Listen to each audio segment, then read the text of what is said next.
प्राचीन समय की बात है। एक शहर में एक व्यक्ति रहता था जिसका नाम चंदन था। वह अपनी पत्नी और दो लड़के के साथ रहता था और वह किसी छोटे मोटे प्लांट में काम किया करता था।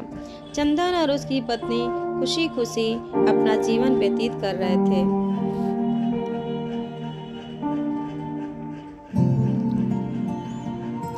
समय का चक्र बीत रहा था और उनके लड़का और लड़की बड़े होते जा रहे थे। जब उसकी बड़ी बेटी कक्षा 5 में पढ़ रही थी, तभी एक दिन स्कूल की छुट्टी के समय जब वह लड़की सीढ़ियों से नीचे उतर रही थी, तभी पीछे से किसी लड़की से धक्के लगने पर वह सीढ़ी से नीचे गिर गई, जिसके कारण उसके पैर में चोट आ गई।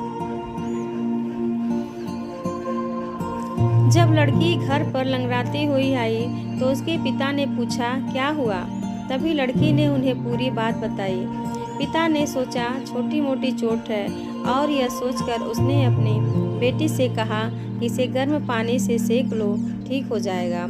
कुछ दिन बीतने के बाद लड़की का पैर फूलने लगा और उसे चलने में दिक्कत होने लगी।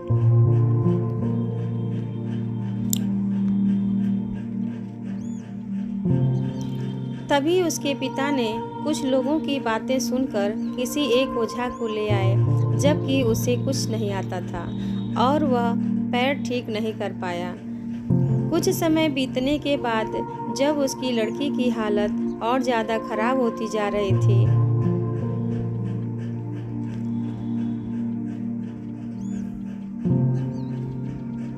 तो एक दिन जब उसके पिता अकेले कहीं बैठे हुए थे, तो वह मन ही मन सोच रहे थे कि क्या करें। तभी सोचते सोचते उनके दिमाग में आया, क्यों न डॉक्टर से दिखाया जाए। तभी दूसरे दिन वह अपनी लड़की को लेकर वहीं पास के अस्पताल में जाते हैं।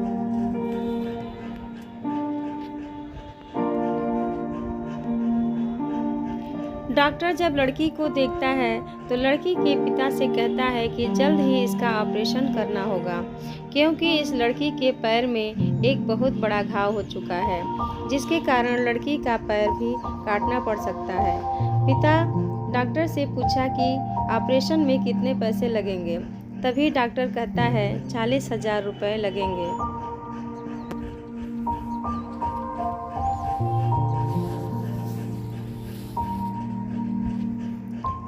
पिता घबरा जाता है, लेकिन पैसे की तलाश में इधर से उधर जाने लगता है। इधर उधर भाग दौड़ करने के बाद पैसे की व्यवस्था कर लेता है और लड़की का ऑपरेशन हो जाता है। ऑपरेशन के बाद लड़की अपने घर आ जाती है, परंतु लड़की के पैर में कुछ सुधार ना होने के कारण पिता चिंतित रहने लगता है।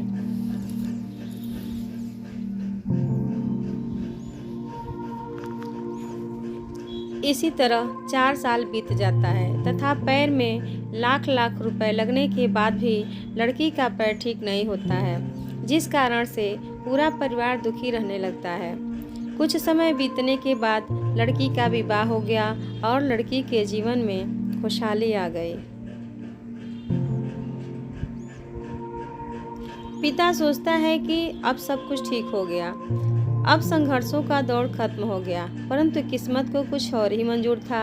एक दिन जब वह बाजार जा रहा था, तभी पीछे से किसी ट्रक के द्वारा उसका एक्सीडेंट हो गया, जिसके कारण उसके सर में गंभीर चोट आ गई। चंदन 1 महीने तक बिस्तर पर ही रहा। 1 महीने के बाद ठीक होने पर वह सोचा कि अब सब कुछ ठीक हो जाएगा। तभी उसकी पत्नी का स्वास्थ्य खराब होने लगा और वह बीमार पड़ गई। वहाँ छोटे डॉक्टरों को दिखाने के बाद तबीयत और बिगड़ गई, जिसके कारण उन्हें वाराणसी के बीएचयू अस्पताल में ले जाना पड़ा।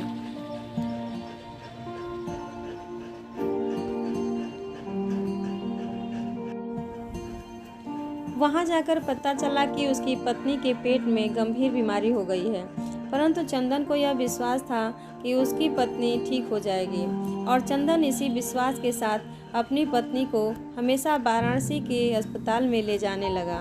कुछ समय बीतने के बाद पत्नी की तबीयत में सुधार आने लगी।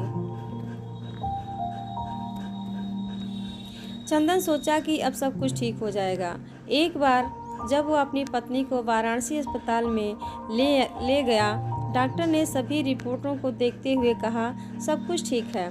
चंदन बहुत ही खुश हुआ और वह अपनी पत्नी के साथ अपने शहर वापस आ गया। अगली सुबह सब कुछ ठीक था। चंदन का बड़ा बेटा और छोटा बेटा दोनों स्कूल चले गए और चंदन अपने काम पर चला गया। बड़ा बेटा स्कूल में सोच रहा था कि चलकर माँ से कुछ बातें करेंगे। तभी 11 बजे उसका मित्र आता है और कहता है, चलो तुम्हारी माँ की तबीयत खराब हो गई। बड़ा बेटा दौड़ता हुआ अपने घर की तरफ आता है। तब तक बहुत देर हो गई होती है। उसकी माँ की मृत्यु हो चुकी होती है।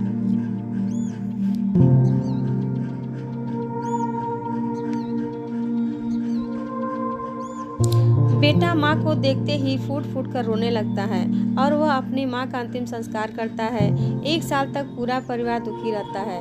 कुछ समय बीतने के बाद दुखों के बादल छट जाते हैं और चंदन अपने लड़का और लड़की के साथ सुखमय जीवन बिताने लगता है। आज उसका परिवार खुशी खुशी जीवन जी रहा है। दोस्तों, जीवन में सुख और दुख दिन और रात की तरह होते हैं, जो कभी अस्थायी नहीं रहते। इसलिए दुख के समय कभी हिम्मत नहीं हारना चाहिए तथा सुख के समय कभी अहंकार नहीं करना चाहिए। इसलिए कहा गया है, जीवन का दूसरा नाम संघर्ष।